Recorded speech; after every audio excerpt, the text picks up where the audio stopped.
Bago tayo mag-secret file, ay ilike mo muna ang video na to at mag-subscribe na sa aming YouTube channel. Don't forget to click the notification bell para hindi ka nahuhuli sa latest episode ng DJ Rocky's Secret Files.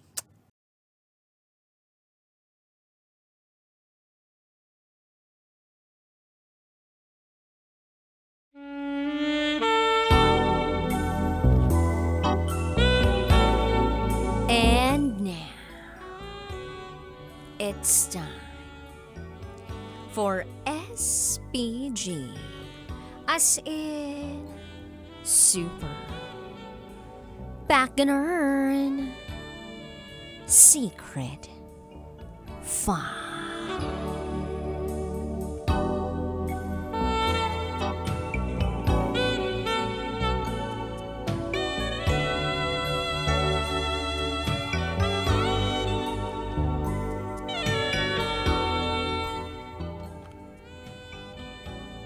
Huwag mong bilisan. Baka kasi may makarinig.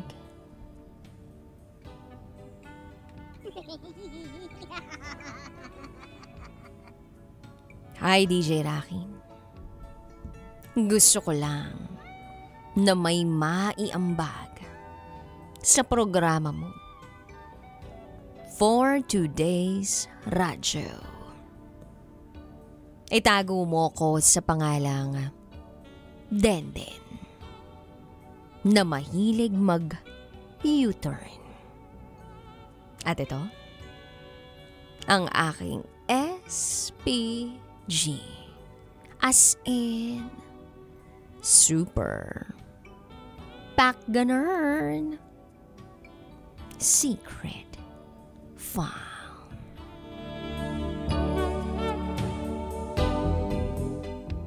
Meron akong boyfriend.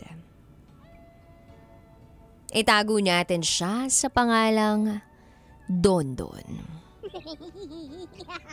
2 years na rin kaming magkarelasyon. At naniniwala ako na ang true love ay makikita lang sa kapit-bahay. Oo, DJ Rocky. Magkapit bahay lang kami ng boyfriend ko. Kaya, kilalang kilala na namin ang isa't isa. Kaya kapag kailangan ni Mama na malunggay, ite-text ko lang ang boyfriend ko. May instant malunggay na. O diba? Para siyang Superman ng buhay ko. One call away. Mga bata pa naman kami, kaya hindi pa namin naiisip na bumuo ng pamilya. Aral muna bago lande. Pero syempre, hindi na ako magpapaipokrita o magpapakaipokrita. Dahil naniniwala rin ako sa kasabihang, landi rin pag may time. O kaya, landi responsibly. So, hindi nawawala sa amin ni Dondon ang tinatawag na bebe time. Doble ingat naman kami dahil pareho kami na merong pangarap sa buhay. At dahil nga magkapit-bahay lang kami, tagu-taguan ang ganap namin. Pag wala ang mga pusa, nagsasaya ang mga daga. Sa madaling salita, DJ Rocky, kapag walang tao sa bahay nila, doon kami nagbu-Bruno Mars. Kapag wala ring tao sa bahay namin, doon naman kami nag-Versace on the floor. Give and take lang sa relasyon. Tipid tips na rin para sa mga kabisyo natin. Minsan, Nag-check. Enjoy din naman kami. Pag birthday o anniversary namin, hati kami sa gastos dahil parehas kami na mga nag-aaral pa lamang. Fast forward, isang gabi, habang nanonood kami ni Mama ng teleserye bandang 9:00 ng gabi, nag-text si Dondon. Wala raw ang nanay niya. Nasa birthday ng kamag-anak nila. Kasama ang 2 kapatid niya. At mukhang gagabihin kasi 8:00 na ng gabi nung umalis. Kaya naman para na akong trumpo na hindi mapakali. Kinabahan ako kung paano ko ipapaalam kay Mama na ako ay lalabas. Kaya naisip ko na lang na idahilan. Nabibili ako ng burger sa kanto. Sakto naman, itlog lang ang ulam. Kaya hindi ako nakapaghapunan. Madali akong nakatakas kay Mama. Lumabas na nga ako ng bahay at para akong si Tootsie Guevara. Pasulyap-sulyap. Yes. Old soul to, DJ Rocky. Mahilig sa mga lumang kanta. At syempre, chinek ko. Baka makaramdam si Mama. At masundan pa ako ng tingin. At nung wala nang ang tao sa paligid, dali-dali na akong nag-U-turn o biglang liko sa bahay nila Dondon.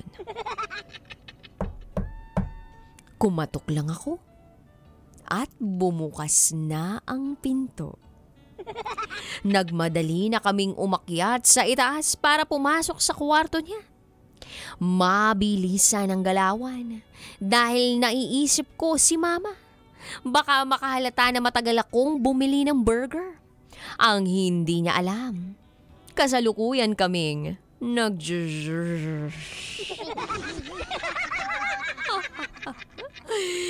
Sinimulan na nga ni Dondon.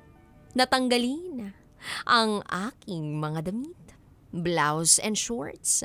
Siya rin ang nagtanggal ng pagkakakawit ng, alam nyo na, ang natira lang ay ang pang-ibaba ko. Hindi na muna niya hinubad at ang dahilan niya ay pang-finale na raw yun. Nag-LP muna kami ng matagal para sulit ang pagtakas.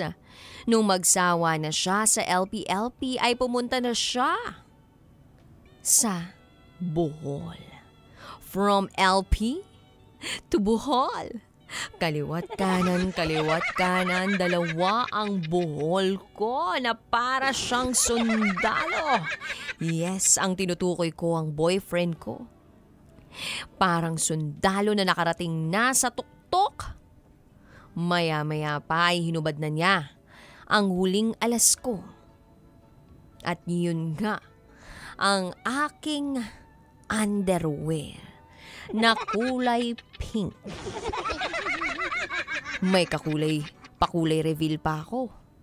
Hindi kasi ako madamot, magdetalye. Hindi tulad ng iba dyan. Eto na. Nilaro ko muna si kumpare. Dahil marami pa naman kaming time. Kitang-kita ng mga mata ko kung paano ko mapaputi ang dalawang mata ng boyfriend ko sa tuwa. At maya-maya ay nagsimula na nga siyang dumagan sa aking katawan.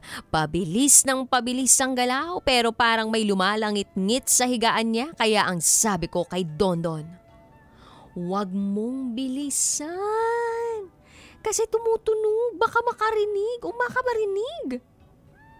Kaya naman dahan-dahan niya ulit ibinaon ang sandata niya sa, alam nyo na. At habang tumatawag naman ako ng alpabetong Pilipino, ang A, E, I, O, U, syempre, hindi rin ako pwedeng maghumiyaw dahil baka marinig kami ng mga kapitbahay. Napagtagumpayan naman naming dalawa ang gabing yun. Naging tahimik naman ang lahat. Nagmamadali akong nagbihis at baka makita pa ako ni Mama paglabas ko ng bahay ni Dondon. Pagdating ko sa bahay, natanong ako ni Mama, bakit ang tagal ko raw bumili. Palusot ko na lang ay maraming bumibili. Nang tinanong ako ulit ni Mama kung ano raw bang kinain ko, ang sabi ko, burger. Kaya raw pala may mayonnaise. Ako sa aking bibig na naiwan sa aking labi. At doon na tumigil ang mundo ko, DJ Rocky. Hindi na ako kumibo. Isipin na lang ni Mama kung ano ang gusto niyang isipin. Basta, alam naman niya na isa akong burger lover. And sweet lover. Hanggang dito na lang po, DJ Rocky. Muli, ako si Denden. At ito, ang aking SPG. As in, super. Back-in-earn. Secret File.